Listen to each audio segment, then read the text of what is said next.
guys, it's Tehgnome here. So with 4.3, fire got quite a significant buff. So I thought, being a long-time fire mage, I'd give you guys a couple tips on how to maximize your DPS if you plan to switch to fire. Now, when you look at my gear, you're going to see I haven't been PvEing a lot as of recently, but I have done it a lot in the past, and what I have learned is still quite valid, so I hope you learned something. First off, let's start with talent tree. It's quite basic. You can get the same cookie cutter spec online. Sometimes you may see people pick up Cauterize over Arcane Concentration. Preferably, I take the Arcane Concentration because Cauterize honestly is just there to save you if you're bad. If you're not going to die, pick up the Arcane Concentration. The extra mana really helps sometimes. Basically everything else in this tree is self-explanatory. If you need any help, feel free to send me a message and I'll try to help you out. And then we have glyphs. Again, pretty basic. The only things that really matter are your prime glyphs, and you should go with Molten Armor, Fireball, and Pyroblast. Again, these are self-explanatory. 5% crit for fire is huge. Another 2% crit, again, huge.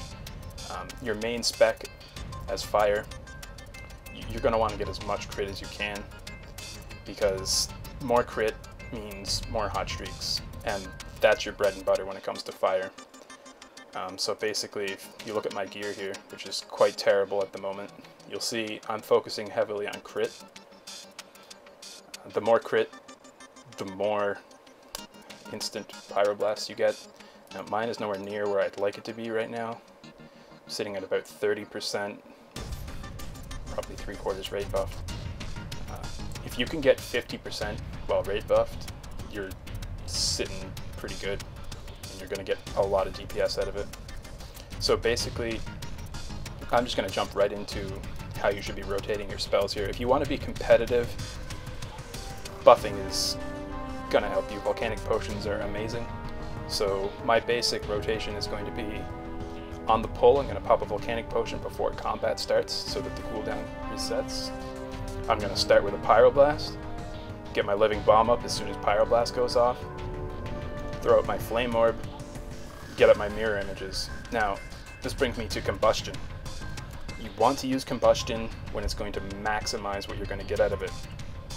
That means not only having your Pyroblast dot and your living bomb dot up, but having a high ignite dot up. That means you want to get a crit of at least 40,000 before you hit your ignite.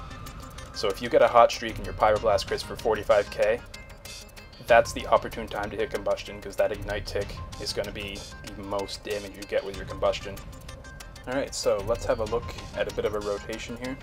First off, you're going to get your volcanic pot, open with a Pyroblast, get your living bomb, flame orb, right into a fireball, and I hit my mirror images after that. Back to fireball.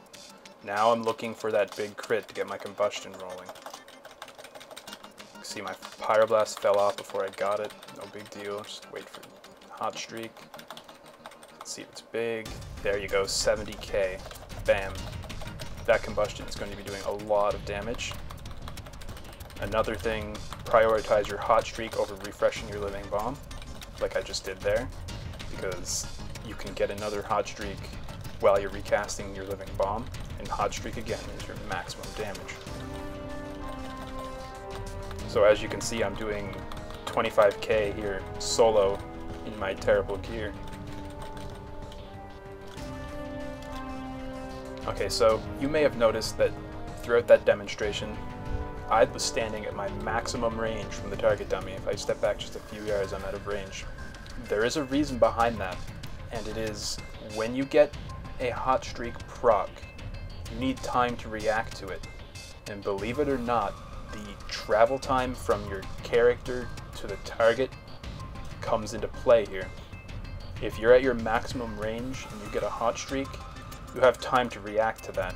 If you're standing too close, you could possibly get a secondary hot streak over the previous one, losing that free Pyroblast. That's a DPS loss. So my basic point is, whenever possible, stay at maximum range. Okay, so let's just reinforce the key points here. You want to stack your crit as high as you can get it. You want to stay at your maximum range to avoid losing hot streak procs. You want to pop your combustion after your highest crit. You don't want to click your living bombs. Let the explosions go off. Your hot streak is going to take priority over reapplying living bomb. That one tick of living bomb you might miss is not worth losing a hot streak proc. I hope you guys learned something here to help maximize your DPS as fire. It's a great spec. Remember, if you have any questions or comments, please feel free to send me a message or just leave a comment here in this video, and I'll try my best to reply.